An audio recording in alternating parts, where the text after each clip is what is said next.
हमारे भारत में high speed ट्रेनें क्यों नहीं चल पा रही हैं, आज मैं आपको बताऊंगा। हमारे देश में ट्रेनें समय पर क्यों नहीं पहुंच पा रही हैं, आज मैं आपको बताऊंगा। हमारे देश में ट्रेनों में जगह क्यों नहीं मिल पा रही है, आज मैं आपको बताऊंगा। हमारे देश में जापान की तरह फुल स्पीड ट्रेनें क्यों नहीं चल पा रही, वो मैं आपको बताऊँगा।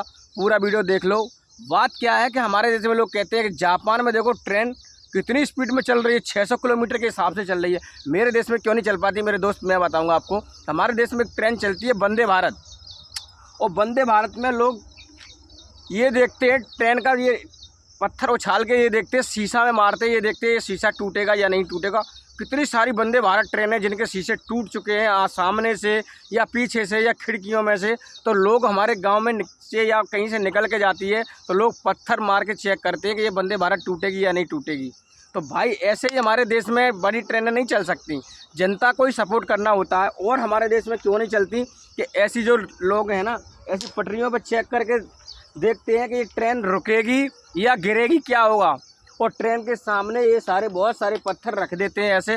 कई जगह तो ड्राइवरों ने देख लिया है पत्थर, तो उन्होंने गाड़ी रोक ली जो स्लो थी, लेकिन कई कई जगह पर गाड़ियां निकल जाती हैं, पत्थरों को नहीं देखती हैं, और कई जगह हादसे भी हो गए हैं। फिर हमारी जैसी जनता जो पत्थर रखते हैं ना इन पर पटरियों पर, वही पूछते हैं कि भाई ये ट्रेन का हादसा कैसे हुआ, ये तो उसने मंत्री की गलती है, मंत्री ने कर दिया होगा। भाई कोई मंत्री नहीं करने आता, कोई भी प्रधानमंत्री इस हादसों को नहीं करने आता। कोई भी प्रधानमंत्री या सीएम या कोई भी या अधिकारी कोई भी पत्थर रखने नहीं आता, ना चेक करने आता कि वंदे भारत का शीशा टूटेगा या नहीं टूटेगा। हम जैसे ही पागल होते हैं, जनता ही पागल होती है, यही चेक करती है और यही फिर मुद्दा उठाती है कि भाई ये ट्रेन कैसे गिर गई, ये कैसे क्या हो गया। और हमारे जैसे ही लोग होते हैं भाई जो बिना टिकट के ट्रेन में चढ़ जाते हैं और फिर दूसरों की सीटों पर कब्जा कर लेते हैं, और फिर बाद में जाके कहते हैं ट्रेनों में जगह नहीं मिली, ट्रेन बहुत लेट हो गई। और लेट होने का भी कारण क्या है कि जहाँ स्टॉपेज नहीं है चढ़ जाते हैं, कहते हैं अरे चलो ट्रेन खींच देंगे। फिर वो ट्रेन को ड्राइवर को मजबूरी में रोकना पड़ता है, फिर वो वहीं से उतर जाते हैं और फिर वो ट्रेन हो जाती है लेट। फिर गालियाँ देते हैं प्रशासन को, कोई मोदी को देता है, कोई हम यूपी से बिलोंग करते हैं तो कोई योगी को गाली देगा, कोई और किसी को इसी मतलब अब कह नहीं सकते भाई। कोई पीयूष गोयल जिसके मंत्री हैं, इसके बड़े अधिकारी हैं जो, उसको गाली देगा, कोई पता नहीं भाई क्या क्या देंगे। तो भाई ऐसी गलतियां देना, गालियां देना बंद करो मेरे भाई, हम लोगों को ही सोचना पड़ेगा। अब जापान की मैं आपको बताता हूं, जापान में भारत की तरह 12-12, 13-13 बच्चे तो नहीं होते हैं मेरे भाई, और जितने भी होते हैं बच्चे कम ही होते हैं, और कम में से भी वो भी पढ़े लिखे होते हैं। तो ऐसे ही ट्रेन नहीं चल जाती मेरे भाई। और आपको बता दूँ हमारे देश में करप्शन बहुत ज़्यादा है। करप्शन की बात करोगे तो तुम कहोगे कि मोदी, योगी और ये मंत्री हैं, योगी ये इसके रेलवे के मंत्री हैं, वही करप्शन कर रहे हैं, वो भी कर रहे हैं और जनता भी कर रही है। जनता भी भाई टिकट नहीं लेती है। अगर आपको ऐसा लग रहा होगा कि मैं झूठ बोल रहा हूँ तो आप मुझे कह सकते हो आप शब्द, लेकिन हकीकत यही है मेरे भाई कि जनता भी आराम से चढ़ जाती है और जनरल का टिकट लेती है और एसी के मज़े लेके जाती है। जनरल के टिकट से एसी का मज़ा लेती है। तो भाई ये भी करप्शन ही है ना। आपने जिस तरह की सीट ली है तो उसी में बैठो मेरे भाई, क्यों आपको वो करना। और वही जनता फिर चिल्लाती है इस ट्रेनों में जगह नहीं, मर गए, ये हो गया वो हो गया। कुछ नहीं हो गया मेरे भाई। क्या बहुत ट्रेनें चलनी नहीं है, उनमें तो भीड़ मिलती नहीं है। जितनी भी एसी फुल एसी वाली ट्रेनें हैं उनमें इतनी भीड़ नहीं मिलेगी, लेकिन उसी एसी वाली में कुछ डब्बा जनरल के लगा दो ना तो उनकी हालत वो हो जाएगी कि फिर गोबर जैसी हालत हो जाती है। तो भाई ऐसी नहीं है, हमारे घर में भी कमी होती है, हम दूसरों के घर में निकालते ज़रूर हैं। जो इंसान दूसरों के घर में कमी निकालता है उसके घर में भी कमी निकलेगी। आप बिल्कुल हकीकत बात बता रहा हूँ, गौर से देखोगे तो कमी निकलेगी। तो इसीलिए मेरे भाई हमारे देश में इतनी जनसंख्या है ना, हमारा देश फिर भी यार पूरी दुनिया में जनसंख्या नहीं है, हमारा देश फिर भी झेल रहा है, इस जनता को झेल रहा है। क्योंकि तरह तरह की जनता है भाई, कोई टिकट लेती है, कोई नहीं लेती है। और वही लोग हैं, कुछ लोग गालियां भी देते हैं कि ये लेट हो गई वो हो गई, और चैन खींच देते हैं जाके स्टेशन पे पहुंचते ही। जहां गाड़ी का स्टॉपेज नहीं है तो वहां क्यों खींच रहे हो भाई, गाड़ी तो वैसे ही लेट होगी। और कुछ ये भी कारण है भाई गाड़ियां लेट होने का कि जगह जगह पे कंस्ट्रक्शन का काम चल रहा है।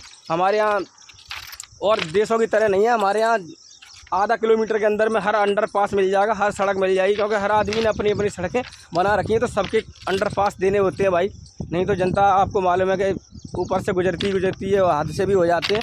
तो काम भी चलते रहते हैं, ऐसी बात नहीं है कि रेलवे क्यों लेट हो रही है। रेलवे तो भाई समय पर निकलती है, लेकिन ऊपर से सिग्नल नहीं होता है तो कभी कभार इसलिए लेट भी हो जाती है।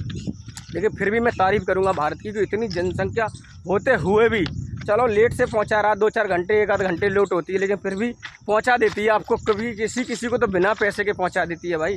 टिकट में आता टीटी नहीं चेक करने आते कभी कभार तो जनता फ्री में भी पहुंच जाती है। और हमारे देश में फ्री का भी मज़ा लेती है जनता। अगर थोड़ा बहुत लेट हो रहे हो मेरे भाई तो प्रशासन को या रेलवे को मत दिया करो दोस्त, क्योंकि फ्री में तो पहुंच ही रहे हो कुछ लोग। और कुछ ही लोगों के चक्कर में आम जनता जो है रियल वाली वो भी परेशान हो जाती है, क्योंकि लोग कब्जा कर लेते हैं दूसरों की सीट पर, तभी हटते हैं जाके जब कोई प्रशासन वगैरह आता। बहुत से ऐसे होते हैं नहीं हटते हैं वो। तो ये कमी रेलवे की नहीं है, इन पटरियों की नहीं है मेरे भाई, इन ट्रेनों की कमी है। ठीक है, कमी है हमारी मानसिकता की। जापान जैसे देश में भाई करप्शन कम है, वहाँ के लोग ऐसे पत्थर उछाल के चेक नहीं करते कि इस वंदे भारत का शीशा टूटेगा या नहीं टूटेगा। लेकिन कोई नहीं, भारत भी बहुत जल्द करने वाला है, आपको सौगात देने वाला है। उस भारत के अंदर भी बुलेट ट्रेन चलने वाली है, लेकिन पहले नहीं बाद में सही, लेकिन चलेगी ज़रूर मेरे भाई। देश भी बहुत हमारा, ऐसी बात नहीं, तेजस्वी लोग हैं भारत के अंदर। अगर आपको ऐसा लग रहा होगा ना कि भारत कुछ नहीं है, तो भारत बहुत आगे है मेरे भाई। बट लेकिन कोऑपरेट करने वाला होना चाहिए। भारत में कोऑपरेट नहीं करते हैं लोग। कोई किसी के देख लिया, कोई उसकी कोई गलती नहीं है, उसकी बिल्डिंग पर जाके तुरंत 4 गोलियां लगा देंगे, लो भाई दहशत फैला देंगे। ऐसा भी हमारे देश में होता है। उसकी कोई गलती नहीं हो, उसी को जेल में डाल देंगे। तो ये भारत है, फिर भी चल रहा है, बढ़ रहा है आगे भारत। ऐसी बात नहीं है भाई।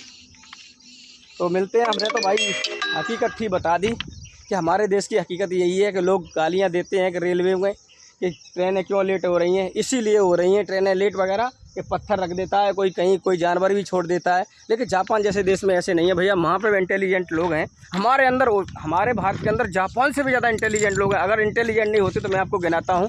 भारत की सबसे बड़ी कंपनी है गूगल, उसका जो CEO है ना, जो उसको चला रहा है, वो भी देख लो कहाँ का है, वो भी भारत का है, जिसका नाम है सुंदर सिंह पिचाई। अब आप देख लो अमेजॉन कंपनी, सामान मंगाते हो ना, इसका भी CEO मेरे भारत का ही है मेरे भाई। आप ये मत सोचो, दिमाग तो भारत वाले का ही लग रहा है, CEO है भारत का। ऐसी कई सारी कंपनियां हैं जिनके CEO, बहुत बड़ी बड़ी कंपनियां हैं जिनके CEO भारत वगैरह भारत की है। पेटीएम है भारत की है भाई, बाहर की नहीं है। तो भारत में कमी नहीं है इंटेलिजेंट लोगों की। बट भाई क्या है कि यहाँ लोग कोऑपरेट नहीं करते हैं। और किसी को देख लिया कि हाँ ये पैसे वाला अपनी मेहनत से बड़ा है ना, तो उसके गेट पर जाके 4 गोलियां लगाएंगे। उसकी गलती कुछ नहीं है, लेकिन वो गलती से पैसे वाला हो गया, अपनी मेहनत से 4 गोली लगा देंगे तो उसको यहाँ से भगाने का ही काम कर देंगे। मैंने ये देखा है अक्सर में। या नहीं तो उससे रंगदारी मांग लेंगे, भाई 10 लाख रुपए चाहिए, ध्यान रखना, नहीं तो गोली मार देंगे।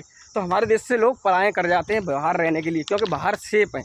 इसलिए बड़े बड़े, आपने देखा होगा जितने भी बड़े बड़े सेलिब्रिटी हैं, उनका सबका बाहर बच्चे पढ़ रहे हैं, और बाहर ही, क्योंकि उन्हें पता है ना कि हमारे बच्चे को कोई भी गाड़ी से खींच सकता है। यार लड़कियां तक खींच लेते हैं लोग यार।